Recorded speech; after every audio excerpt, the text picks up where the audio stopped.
دنیا والوں سے اپنا دکھ ظاہر مت کرو، کیونکہ وہ وہاں چوٹ ضرور مارتے ہیں جہاں پہلے سے زخم ہو۔ لوگ ہمارے اندر ہمارا دکھ تلاش نہیں کرتے، ان کو اس تماشے کی کھوج ہوتی ہے جو ہمارے ساتھ ہوا۔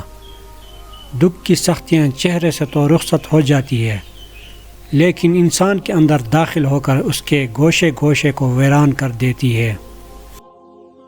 ایک شخص حضرت علی رضی اللہ تعالیٰ عنہ کی خدمت میں پیش ہوا اور کہنے لگا، آپ رضی اللہ تعالیٰ عنہ فرماتے ہیں کہ اللہ نے زمین پہ ہزاروں نعمتیں انسانوں کے لیے پیدا کی ہیں، تو یہ دکھ تکلیف اللہ تعالیٰ نے کیوں پیدا کی؟ تو حضرت علی رضی اللہ تعالیٰ عنہ نے فرمایا، اے اللہ کے بندے، شکر کرو کہ اللہ نے دکھ کو پیدا کیا۔ اللہ تعالیٰ کی عظیم نعمتوں میں سے ایک نعمت دکھ ہے۔ تو وہ شخص کہنے لگا، دکھ بھی نعمت ہے۔ تو حضرت علی فرمانے لگے، دکھ انسان کو مضبوط بناتا ہے اور خوشیاں انسان کو کمزور کرتی ہے۔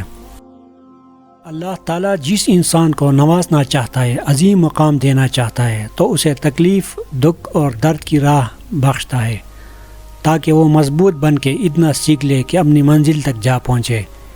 یاد رکھنا، انسان کا دکھ انسان کو سکھانے کے لیے ملتا ہے، لیکن افسوس تو یہ ہے کہ انسان اس دکھ کی وجہ سے روتا رہتا ہے۔ انسان دکھ اور درد کی وجہ سے کتنا بھی روتا رہے لیکن ختم نہیں ہوگا، کیونکہ دکھ انسان کو رلانے کے لیے بلکہ انسان کو سکھانے کے لیے آیا ہے۔ جب تم اس دکھ سے سیکھ لو گے جو وہ تمہیں سکھانا چاہتا ہے، تو تمہارا دکھ خود بخود ختم ہو جائے گا۔ زندگی اتنی دکھی نہیں کہ مرنے کو جی چاہے، بس لوگ اتنے دکھ دیتے ہیں کہ جینے کو دل نہیں کرتا۔ دکھ انسان کو یا ریت کی دیوار کی طرح ڈام دیتا ہے یا چٹان کی طرح کھردرا اور سخت بنا دیتا ہے۔ یہ ایک حقیقت ہے کہ انسان کو جہاں سے پیار کی سب سے زیادہ امید ہوتی ہے، اسے سب سے زیادہ دکھ بھی وہی سے ملتا ہے۔ اللہ پاک کہتا ہے، کسی کو تکلیف دے کر مجھ سے اپنی خوشی کی دعا مت کرنا، لیکن اگر کسی کو ایک پل کی خوشی دیتے ہو تو اپنی تکلیف کی فکر مت کرنا۔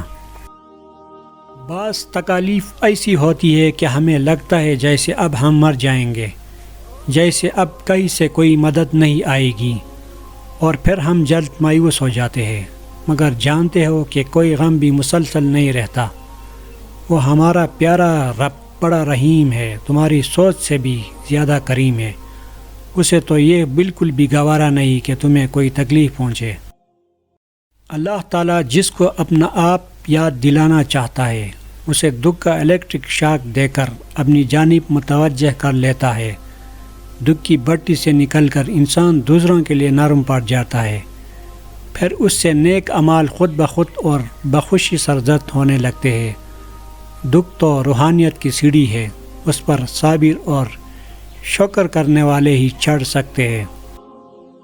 کچھ دروازے ہمیں خود ہی خود بند کرنے پڑتے ہیں۔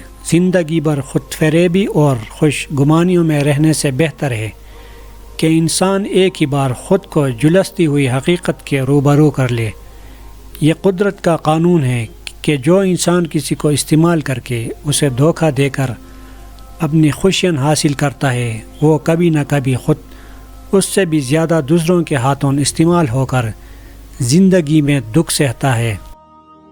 اللہ پاک فرماتا ہے، تم مانگو مجھ سے، تمہارا مانگنا اچھا لگتا ہے مجھے، تم کیوں پریشان ہوتے ہو؟ کیا میری قدرت پہ یقین نہیں تم کو؟ میں تو تمہاری شیرک سے بھی زیادہ قریب ہوں۔ جب تم اپنی ماں کی نیت پر شک نہیں کر سکتے تو اس پر کیسے بے یقینی جو تم سے 70 ماؤں سے بڑھ کر محبت کرتا ہے؟